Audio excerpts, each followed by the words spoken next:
You are listening to Supplement Source, the official podcast of the Council for Responsible Nutrition.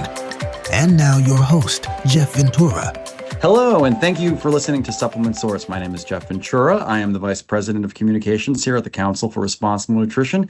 I am having a very good day because today I have with us our CAPS Scholars, and I'd like to welcome all of them to our episode. We have Wen Lei, we have Ben Levine, and Sam Fessler. How are you all doing today?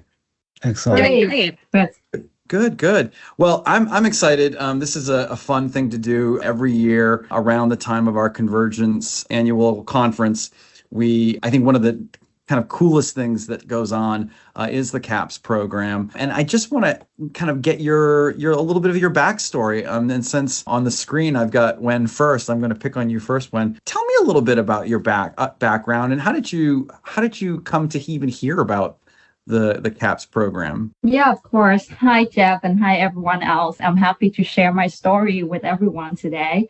So I am a PhD candidate in nutritional sciences at Rutgers University, and I'm approaching the end of my program. Naturally, as the next step, I've been exploring what I can do with a PhD degree in nutrition. And as an active student member of ASN, American Society for Nutrition, I learned about the Science in Session organized by the Council for Responsible Nutrition and thought that it would be a great introduction for a student like me to get some exposure to the dietary supplement industry. So apply for the scholarship and luckily I was awarded as a CAPS student scholars this year and was able to attend the Science in Session. This is the kind of extra mile in this job market in particular, and especially in the research environment, I think that you've got to kind of keep your eyes open for these sorts of opportunities. Ben, would you say that was your experience, or what did you come to the same kind of conclusion? Were you kind of looking to get that exposure? Yeah, same with when I have a long-term goal of working in nutrition industry.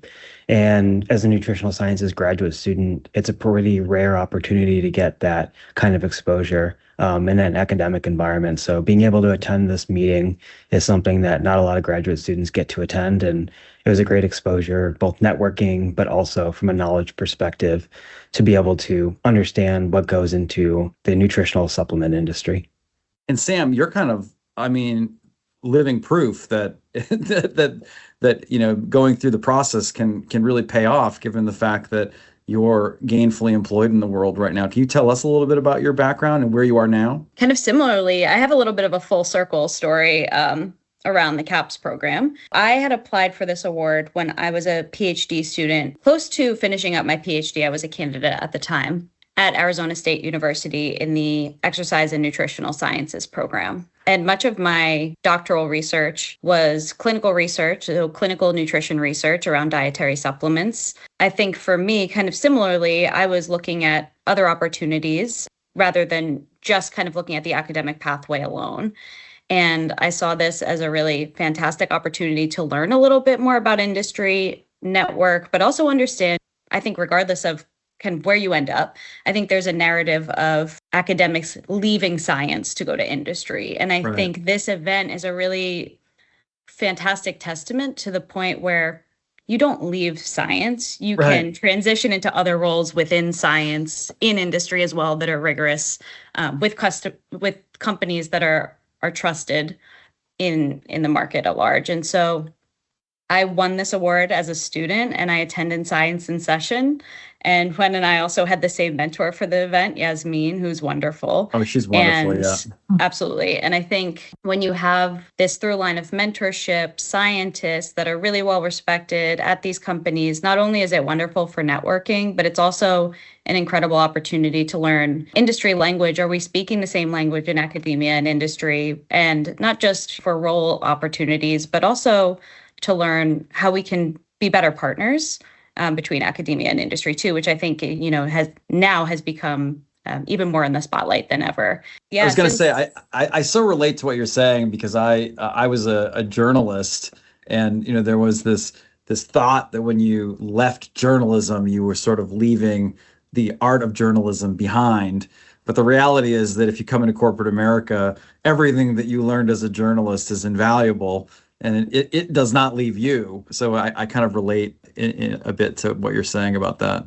Yeah, absolutely. You take that experience with you and your expertise. And I say this to students, program winners, like to Huyen and Ben as well. Like, this is such an important opportunity where you can learn how you can use all these skills that you also got in your PhD that are so widely transferable to industry as well. And I think sometimes we limit ourselves in the academic framework of thinking, these are my skills. And if I leave this institution for another industry, what that learning curve could look like. And that can be a little bit daunting.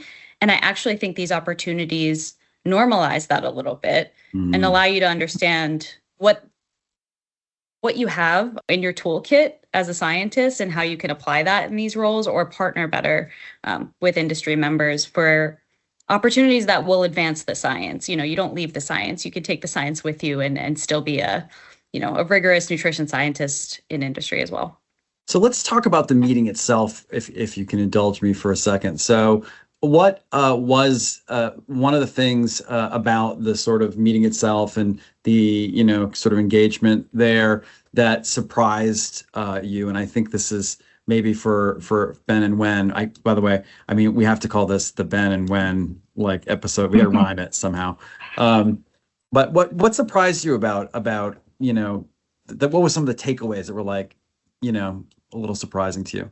I can start. Something that was a bit surprising to me was how casual some of the conversations were outside of the science and sessions. So I was lucky enough to be mentored by Dr. Deshani Rai, who coincidentally is an alumnus of my graduate program. So and the big award winner of the event. Yeah. Yeah.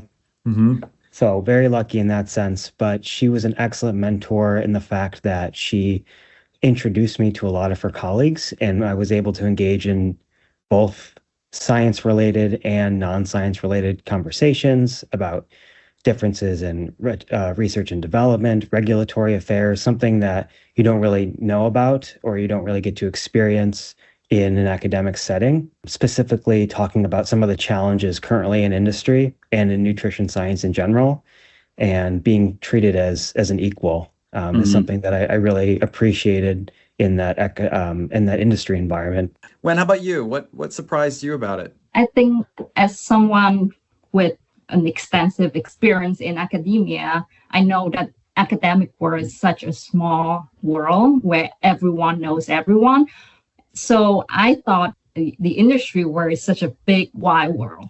And what surprised me the most is it's actually very collaborative and very small world as well. When I see my mentor, for example, Yasmin, interact with many different individuals from different organizations, and how people from different organizations actually share one same mentor and they learn from each other.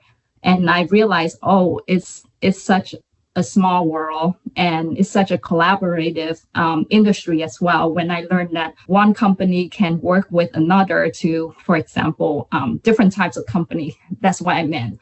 When you have ingredient suppliers, you have companies like Sam's needed, and they sort of collaborate on certain research projects to help benefit the general public in that sense. So those are the two main things that I found really informative, and those are the big learning lessons.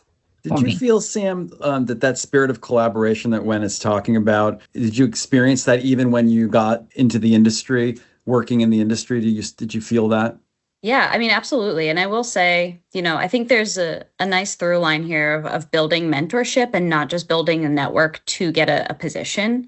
And I felt that thread was pulled through from my experience to when I was looking for jobs in industry. And transparently, I would go back to people like Yasmin, who is a mentor for me, to get a better understanding of, how I can do this more sustainably and where to focus my efforts, even like CVs and who to talk to and how to get your name at the top of a pile on a hiring manager's desk, all those types of things. So to me, that was a surprise to me at the event. You know, of course, everyone will tell you have to build your network. You need to have a network to get a job and all those things. But it was much bigger than that. It was learning the industry and getting insights into, you know, things like the regulatory framework, where I think there's a lot of nutrition students, and I think there's a big narrative that dietary supplements are not regulated.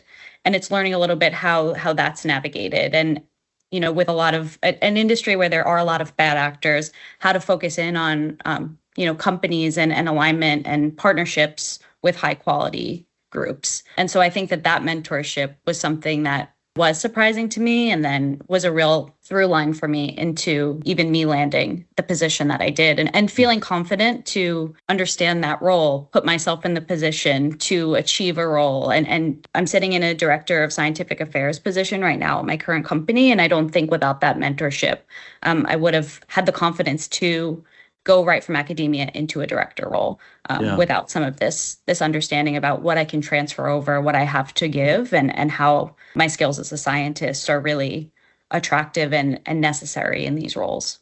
And Ben and Wen, when you hear Sam talk about her experience, what do you feel when you hear about that? I mean, it must. I mean, I don't want to put words into your mouth, but it must be inspirational in the sense that is a route you could take if you wanted to take it. Yes, definitely. I was joking at the conference with Sam is that she's someone I want to be like a year from now. So it's definitely like Sam said, it's a full circle moment for her, but it's like something that she's a role model for me. Like I can thrive, to find a career where I can utilize my scientific skills that I learned in academia and utilize it to make an impact in the real world. And so it's very inspirational to hear Sam's stories. And I'm very lucky to share the same mentor, Yasmin. That's awesome. Ben, how about you? I was going to say, just piggybacking off of that, very similar sentiments where I see some of these people in industry and I'm almost starstruck in a sense where I'm like, I want to be where you are one day. Show me and tell me how you got there. What's your story? And after talking to a few people at the conference, some of their routes were very similar and some of them were very different. Not even all of them had a nutritional sciences training. A lot of them were in toxicology or biomedical engineering or neuroscience. So learning how people from different backgrounds can get to a position where you want to be one day is pretty inspirational. And just being able to build that network and build that mentorship team is something that's invaluable and something that is unique to this type of experience. So I'm really grateful for that. Well, you certainly, all three of you certainly inspire us here at CRN. I mean, you are really the personification of why the CAPS program even exists. And I just want to thank you, all three of you, for taking the time out today to join our little podcast. We really do appreciate it, and we wish you all the best. Absolutely. Yeah, thank you for having me. Thank you very much for the invitation. Yeah, donate to the CAPS program. Yeah, donate to CAPS. Absolutely. All right, guys.